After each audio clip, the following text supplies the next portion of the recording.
हम लोग गायत्री महामंत्र के साथ अपनी बात को प्रारंभ करेंगे।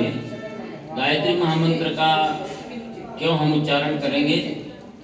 क्योंकि जैसे आप किसी यात्रा पे जाते हैं तो अपने मोबाइल में एक जीपीएस लगा लेते हैं, तो आपको जगह पता ना भी हो तो वो मोबाइल आपको जीपीएस के माध्यम से बता के उस गंतव्य तक पहुंचा देता है। हमारे जीवन का भी एक गंतव्य है, हम कहाँ से आए हैं और हमको कहाँ जाना है। हम इस संसार में भूल न जाएं, भटक न जाएं, इसलिए गायत्री मंत्र रूपी जीपीएस हम अपने जीवन पे लगा के रखते हैं। इसलिए हर कार्यक्रम के शुभारंभ पे पहले गायत्री महामंत्र जो ऋषि मंत्र है, गुरु मंत्र है और विज्ञान सम्मत मंत्र है, इसके उच्चारण करने मात्र से 1,10,000 वाइब्रेशन प्रति सेकंड उत्पन्न होता है। और इतना बड़ा ध्वनि प्रवाह जब उत्पन्न होता है तो जैसे आप पुल पर चलते हैं और कदम ताल मिला करके यदि बहुत सैनिक चल दें तो बहुत मजबूत पुल भी टूट जाने का खतरा बना रहता है। इसलिए कदम ताल तोड़कर चलने की बात करते हैं, क्योंकि उससे अनुनादी कंपन उत्पन्न हो जाता है, रेजोनेंस उत्पन्न हो जाता है और ध्वनि बहुत पावरफुल हो जाती है। ऐसे ये गायत्री मंत्र इतना पावरफुल है कि दुनिया में कोई ऐसा मंत्र नहीं है जिसमें 25,000 30,000 से अधिक वाइब्रेशन एक सेकंड में उत्पन्न होते हैं। गायत्री मंत्र ही ऐसा है जिसमें 1,10,000 वाइब्रेशन उत्पन्न होते हैं। तो ये बड़ा वैज्ञानिक मंत्र है। इसका गायन करने से व्यक्ति नर से नारायण बनता है, देव मानव बनता है, महामानव बनता है। आइए, यही मंगल कामना है कि आप सभी देव मानव बने। गायत्री मंत्र हमारे साथ साथ ओम भूर्भुवः स्वः तत्सवितुर्वरेण्यं भर्गो देवस्य धीमहि धियो यो नः प्रचोदयात्।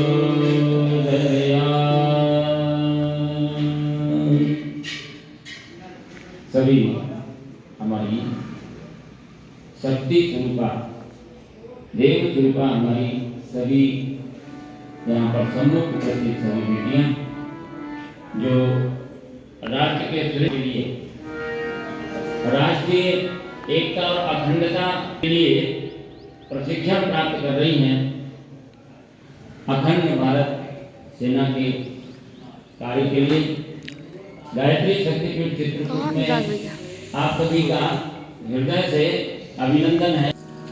भगवान श्री राम की कर्म भूमि देवभूमि पर यहाँ पर विराजमान है, जहाँ पर एक युवा हमारे देश के चक्रवर्ती सम्राट भगवान राम के रूप में आया, जिसे साधनों की कोई कमी नहीं थी। जिस अयोध्या के लिए भगवान राम ने जिस अयोध्या को छोड़ा था, उस अयोध्या के लिए तो इंद्र भी लालायित थे उस राज्य को प्राप्त करने के लिए। और जहां युवा सुख और सुविधाओं, भोग और वासनाओं की ओर अग्रसर होता है, वहां एक राजकुमार ने सब कुछ त्याग करके वनवासी जीवन जीने का संकल्प किया था, राष्ट्र के लिए, समाज के लिए, धरती के लिए। और इस धरती के ऊपर आकर के उन्होंने एक प्रतिज्ञा की थी, निश्चरहीन कर्ममयी भुज उठाई प्रण की, सकल मुनिन के आश्रमन जाय जाय सुख दिन। सभी ऋषि मुनियों संतों के पास जाकर के उन्होंने आश्वस्त किया कि मैं इस धरती को राक्षसों से रहित बना दूंगा।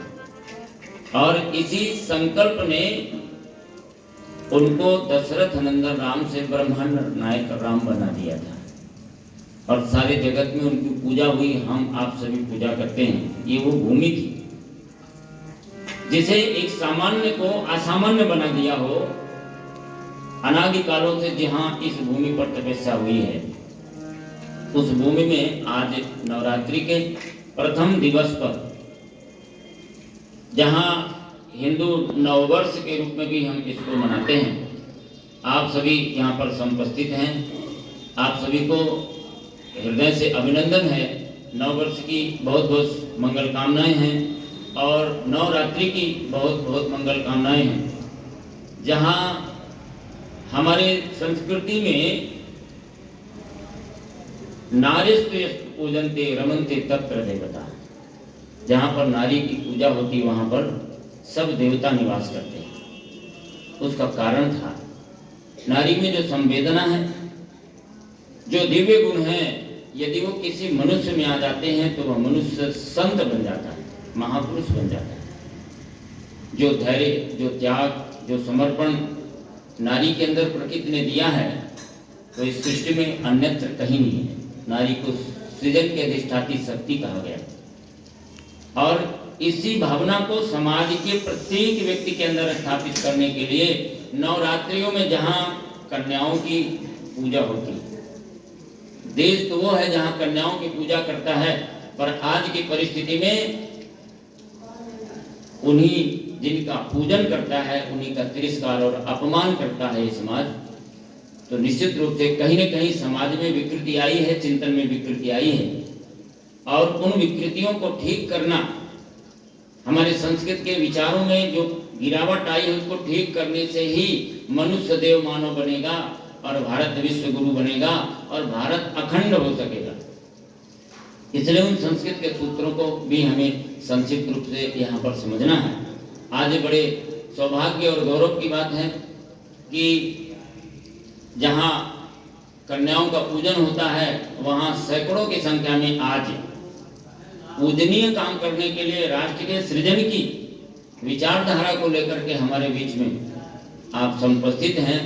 इसलिए सभी देव कन्याओं का हृदय से अभिनंदन करते हैं। गायत्री परिवार की ओर से, गायत्री शक्तिपीठ की ओर से आप सभी को बहुत बहुत शुभकामनाएं, मंगल कामनाएं। और भारत हमारा अखंड कैसे हो सकता है?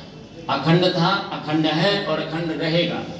लेकिन कुछ सूत्र इसके हमारे संस्कृति के थे, उन संस्कृति के सूत्रों को भी हमको अपने जीवन में धारण करना है। सा प्रथमा संस्कृति विश्ववारा, ये वो संस्कृति है जो दुनिया में सबसे महान रही है और ये विज्ञान पर आधारित संस्कृति है। हमारी जो भी मान्यताएं हैं, हम नारी को देवी मानते हैं तो ये हमारी मान्यता ये विज्ञान पर आधारित है। जिस नारी के गर्भ में शिशु पलता है, जैसा माँ होगी उसी प्रकार की संतान होगी, जैसी धरती होगी उसमें उत्पन्न होने वाली फसल भी वैसी ही होगी। माँ अधिष्ठात्री शक्ति है। माँ ने अपने गर्भ में जो चाहा है वो संतान को संस्कार दे दिया है। एक राक्षस कुल की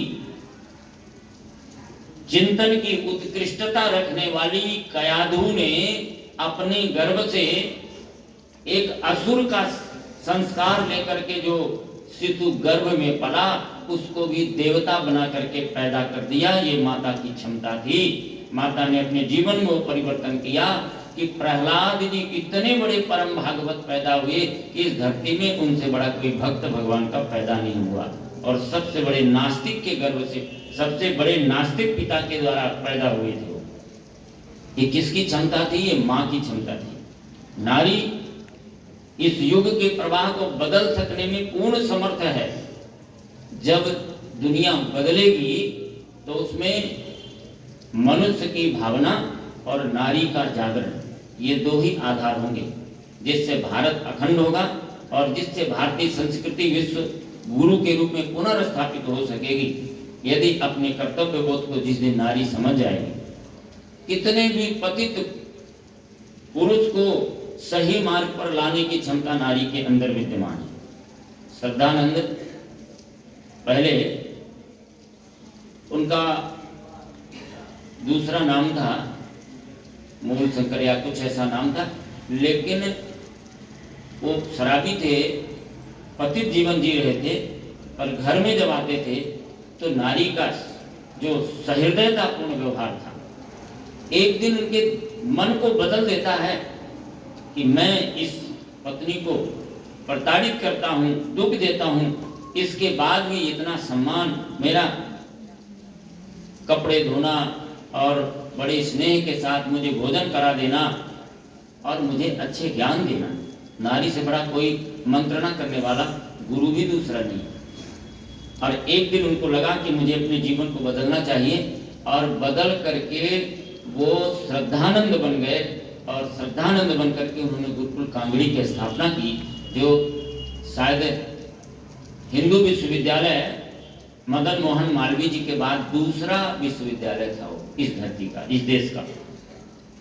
ऐसे ही परम पूज्य गुरुदेव पंडित श्री राम शर्मा आचार्य, जिनके संरक्षण में यहाँ बैठे हुए हैं, उन्होंने भी अनुभव किया कि जब तक हम अपनी देव शक्तियों को, अपने समाज की नारी शक्ति को जागृत नहीं करते, इनके अंदर संवेदना और इनके कर्तव्य का बोध नहीं कराते, तब तक युग का प्रवाह बदलना संभव नहीं होगा। और नारी जागरण का अभियान चलाया, और आज इस दुनिया में जितने बड़े संगठन हैं, उन सभी संगठनों में गायत्री परिवार में करोड़ों की संख्या में नारियां काम कर रही हैं, जहां मानवता सद्धर्म की स्थापना करने के लिए घर घर में पहुंच करके इतना बड़ा विश्वव्यापी तंत्र खड़ा कर दिया कि आज 25 करोड़ परिजनों का गायत्री परिवार है, उसमें नारी की ही भूमिका है।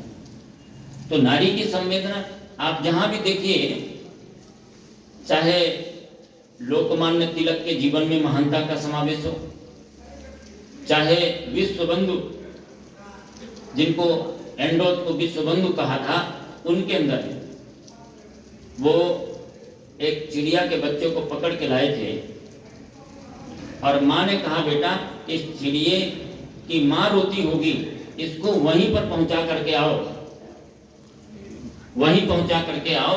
और वो ले जाकर के बच्चा घोंसले में वो चिड़िया के बच्चे को रखता है, और जब तक वो चिड़िया आई नहीं तब तक वो बच्चा रोता रहता है माँ की बात को समझ करके।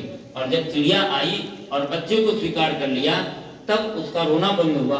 और ये छोटी सी बात माँ की उस बच्चे के अंदर ऐसी महानता का गुण विकसित किया कि वह विश्व बंधु कहलाए, इतने महानतम।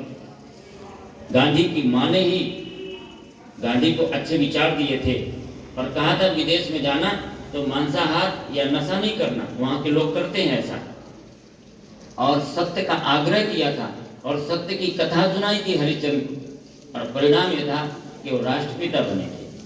तो माँ की महानता से संसार बढ़िया बनेगा।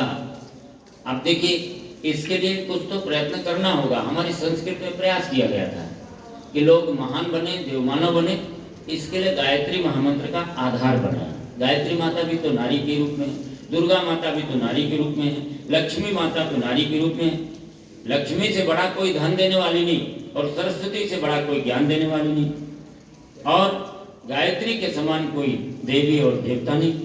तो ये सब नारी रूप में ही परिकल्पित किए गए हैं कि नारी की संवेदना हमारे जीवन का अंग बन जाए, और ये महानता हमारे जीवन में आए। जो आपको प्रकृति ने सहज दिया है वो दूसरों में पैदा करनी होगी। आपको तो प्रकृति ने सहज रूप से दिया है, आप चाहें तो युग की दिशा को बदल सकती है। और आपने संकल्प लिया है अपने देश को अखंड बनाने का, तो सबसे पहला तो अपने जीवन की साधना आवश्यक होती है। जीवन की साधना की शुरुआत हम कैसे करें? पहले हमको गायत्री मंत्र की साधना करनी है। महामंत्र जितने जगमाही को गायत्री समनाई, गायत्री के समान कोई भी मंत्र नहीं। जिस महामाया के चरणों से सहस्रों विष्णु उत्पन्न होते हों, उसकी महिमा क्या कही जाए। हमारे शास्त्र पुराण वेद ऋषि मुनि अवतार सभी ने गायत्री मंत्र का जप किया है। साधारण अर्थ तो बहुत छोटा है। ओम माने प्रणव, परमात्मा का नाम। भू माने प्राण स्वरूप, हमारे अंदर प्राण है, तो ये प्राण यदि नहीं रहेगा तो हम जीवन हमारा नहीं रहेगा। तो ये प्राण देने वाली सत्ता इस सारे सृष्टि को, सारे जगत को कौन है? गायत्री। गय माने प्राण होता है, तो ये प्राण स्वरूप है। भू और भुवा, भुवा माने दुख नाशक। हर व्यक्ति चाहता है कि हमारे जीवन का दुख दूर हो जाए, तो गायत्री माता आपके जीवन का दुख दूर कर देगी। भुवा। स्वाहा, स्वाहा माने सुख स्वरूप। हर व्यक्ति सुखों की चाहत रखता है, सुखों की कल्पना करता है, तो गायत्री मंत्र जपने से आपके जीवन में सारे सुखों का समावेश हो जाएगा। गायत्री प्रत्यक्ष रूप से सब कुछ देने में समर्थ है। गायत्री को पारस कहा गया है, कल्प वृक्ष कहा गया है। कल्प वृक्ष वो पेड़ है जिसके नीचे बैठ करके जो सोचेंगे वही हो जाएगा। गायत्री मंत्र की साधना करेंगे, आप जो चाहेंगे वही हो जाएगा। एक व्यक्ति एक वृक्ष के नीचे बैठा और वो भूखा था, तो उसके मन में आया कि भोजन मिल जाता तो कितना अच्छा था, तो भोजन की थाली आ गई। और उसको लगा कि थोड़ा सा बिस्तर मिल जाता सोने को तो अच्छा, तो बिस्तर लग गया। अब वो दिमाग क्या आया उसने सोचा ये जंगल है, कहीं शेर आ जाए तो शेर आ गया। उसके मन में भय आया, खा लिया तो उसने खा लिया।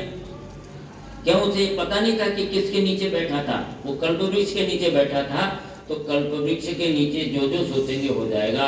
गायत्री मंत्र की साधना से भी आप जो चाहेंगे आपको मिल जाएगा। ये कल्पना नहीं है, ये विज्ञान है। विज्ञान, ध्वनि विज्ञान हमने आपको बताया। ध्वनि विज्ञान से आप परिचित हैं, पढ़े लिखे हैं, तो ध्वनि विज्ञान पर आधारित है ये मंत्र। और इतना पावरफुल मंत्र है कि ये आपकी कामनाओं को, कल्पनाओं के, भावनाओं को सब कुछ पूर्ण कर देगा।